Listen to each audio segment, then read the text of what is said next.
The sun was setting as Karoline Leavitt stepped into a small corner cafe. She had just wrapped up a radio interview and was looking forward to a quiet moment to herself. The bright red MAGA hat on her head made her stance unmistakably clear. She knew this wasn't exactly a welcoming place for Trump supporters, but that didn't bother her. The judgmental stares, the whispered remarks, even outright hostility. She was used to all of it. Tonight, all she wanted was a cup of coffee and a few minutes to think. The air inside was thick with the rich aroma of roasted coffee and freshly baked pastries, but there was something else. A tension so palpable she could feel it the moment she walked in. In the far corner of the cafe, a group of four, 3 men and 1 woman, took immediate notice of her. One of them, a tall guy with a dragon tattoo wrapped around his arm, smirked before speaking loud enough for everyone to hear. "Hey, look at that! A lost little MAGA puppet!" Laughter erupted from their table. Karoline kept her composure and walked up to the counter. The barista, a young man with dyed blue hair and a nose ring, eyed her cautiously before shaking his head. "Sorry, we don't serve you." She blinked, momentarily caught off guard. But she didn't react with anger. She simply glanced around, noticing that no one was stepping in. A few customers avoided her gaze, clearly wanting no part of the confrontation. The barista stood firm, his eyes flicking toward the group in the corner. That's when Karoline realized his stance might not be entirely his own. He wasn't just refusing her service, he was reacting to the pressure from the people who had already decided she didn't belong here. She took a deep breath. She wasn't about to argue over a cup of coffee, but she also wasn't going to back down. Turning toward the group, she met their eyes, calm, unwavering. "So, what do you guys think about free speech?" Her voice was steady, but it carried weight. The tall man squinted as if he hadn't expected her to push back. "Free speech isn't for MAGA trash like you," he scoffed. Karoline let out a small laugh, her eyes still locked onto his. "So, you don't actually believe in free speech. You claim to be progressive, but the moment someone disagrees with you, you try to silence them. That makes you no different from the tyrants you claim to hate." The cafe fell quiet for a beat. Then the tattooed man chuckled, shaking his head like she had just said something ridiculous. "You think you can stand here and preach to us?" He stood up, taking slow steps toward her, his sheer size casting a shadow over her. But Karoline didn't move. She didn't flinch. She didn't take a single step back. "I'm not preaching," Karoline said, her voice steady. "I just want you to understand that I have the right to wear this hat, just like you have the right to hate it. But if you think you have the right to threaten me, you're wrong." There was not a hint of fear in her stance, not even the slightest hesitation. The air inside the cafe was thick with tension, but not everyone remained silent. A man sitting near the door had been watching the confrontation unfold. Now he stood up, stepping toward the group of young men with a determined expression. "Enough! You don't have the right to treat her like this," he said firmly. The tattooed man spun around, pointing a sharp finger at him. "You want to try something, tough guy?" The fire in his voice made the man hesitate, then step back. Others in the cafe exchanged uneasy glances. Some had already started recording on their phones, while others simply looked away, pretending not to see. Yet, as Karoline scanned the room, she caught glimpses of a few faces watching her with quiet sympathy. Maybe some of them were ashamed of their silence, but none dared to intervene. This wasn't just about her anymore. It was about the people who chose to speak up, and those who didn't. The tattooed man hesitated for a second. He hadn't expected a woman as small as Karoline to hold her ground. No cowering, no fear, no backing down. It irritated him. "You've got a big mouth," he sneered, eyes flashing dangerously. "But I bet if I ripped that stupid hat off your head, you wouldn't be so tough anymore." He reached out, aiming to snatch the MAGA hat, but Karoline was faster. She took a small step back, just enough to dodge his grasp, tilting her head slightly with a calm, almost amused smile. So, this is how you prove your point? She asked, her voice carrying through the cafe. No debate, no logic, just threats and theft? A ripple of murmurs spread through the room. A few customers glanced at each other, looking uncomfortable. One of the guys from the group, who had remained quiet until now, elbowed the tattooed man, muttering, "Let it go. People are recording." Sure enough, a young woman nearby had her phone raised, capturing everything. Caroline had noticed but didn't care. She didn't need a video to stand her ground. What mattered was facing her aggressor right here, right now. The tattooed man clenched his teeth, frustration boiling inside him. He was used to making people shrink back, used to seeing them lower their gaze in fear, but she didn't. "Who the hell do you think you are?" he snapped. "Just some idiot worshipping that senile old man?" Caroline raised an eyebrow, utterly unfazed. "I don't think I'm better than anyone," she said smoothly.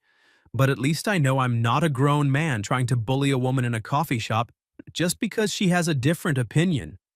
A loud, "Oh!" echoed from a corner of the cafe, followed by a few chuckles. The tattooed man froze. He realized in that moment that he had made himself the joke. His fists clenched, his knuckles turning white. His face burned, not just from anger, but from humiliation. "Do you really think you can touch me? I believe if you lay a hand on me, you'll be thrown in jail immediately for assaulting a woman." Caroline cut in, her voice steady, but her eyes sharp as ice. "And with all these people recording around us, there's no way you can talk your way out of it." The tall guy stiffened. He looked around. She was right. There weren't just one, but at least three people holding up their phones. The others weren't recording, but they were staring, and none of them looked like they were on his side. He clenched his jaw. This wasn't the outcome he wanted. One of his friends quickly stepped in, trying to pull him away from the mess. "Come on, man, let it go. She's not worth it." The tall guy shot Caroline a furious glare, spat out a curse, then stormed off with his group. The tension in the cafe eased.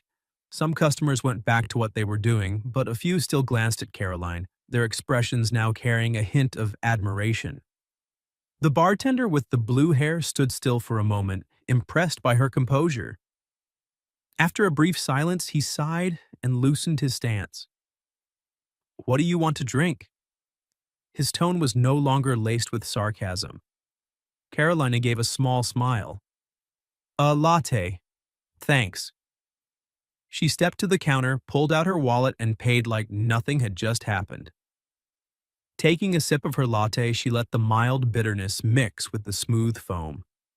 She knew people were still sneaking glances at her, but she didn't care.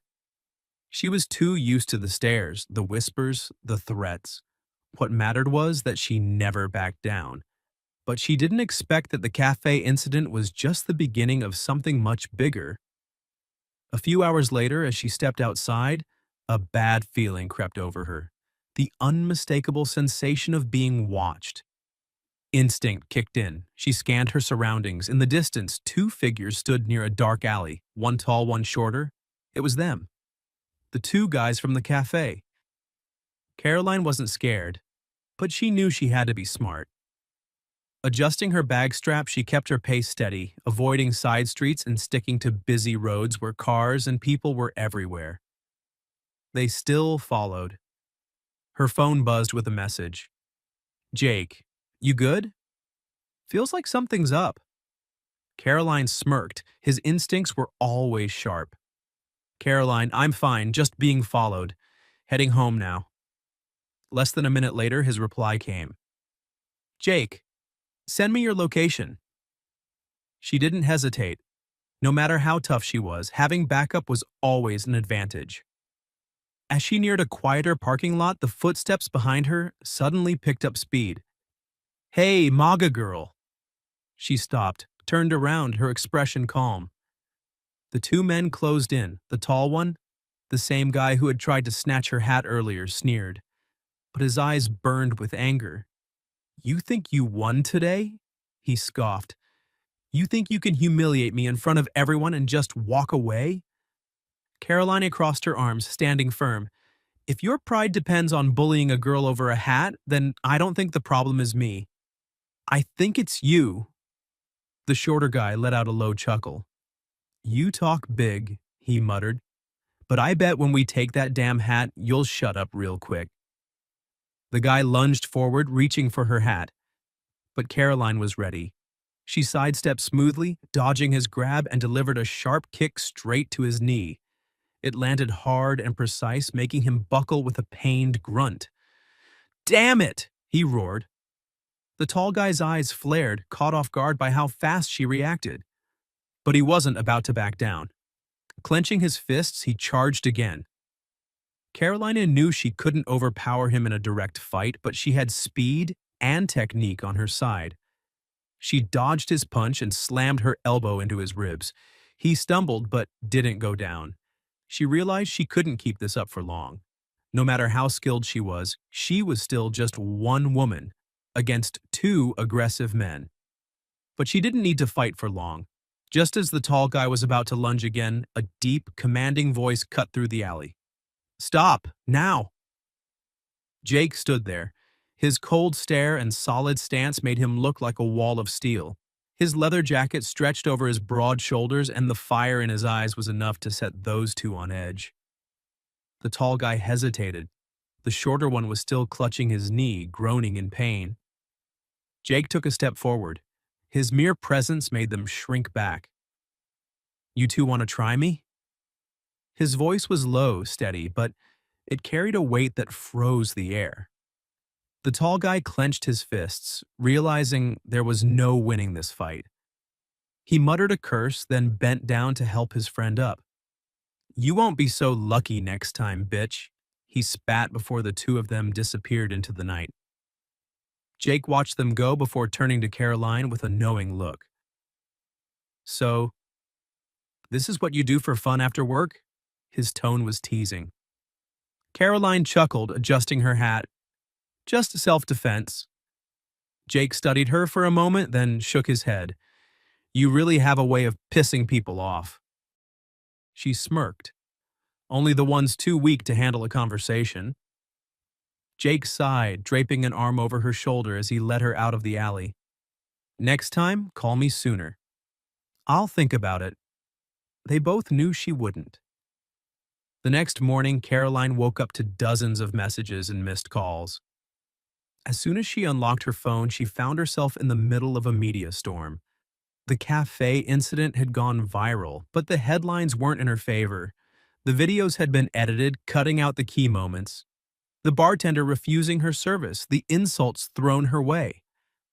All that remained was her standing up to the tall guy, making it look like she was the one causing trouble. Hate comments flooded in. MAGA freaks always playing the victim. She deserved to be refused service. Boycott people like this. This is why America needs to get rid of these fascists. Caroline sighed. She wasn't surprised, just tired. But then something shifted. Some of the cafe customers who had been there started speaking up. A woman named Lisa, who had been sitting near Caroline, posted a longer, unedited video showing everything. The bartender's discrimination, the harassment from the group. Others began sharing their own experiences, exposing what had really happened. Soon, the original video was everywhere. Under her posts, the tide started turning. Encouraging comments replaced the hate. People defended her, supported her. The truth was out. 2 days later, she received an invitation from a conservative news outlet for a live interview.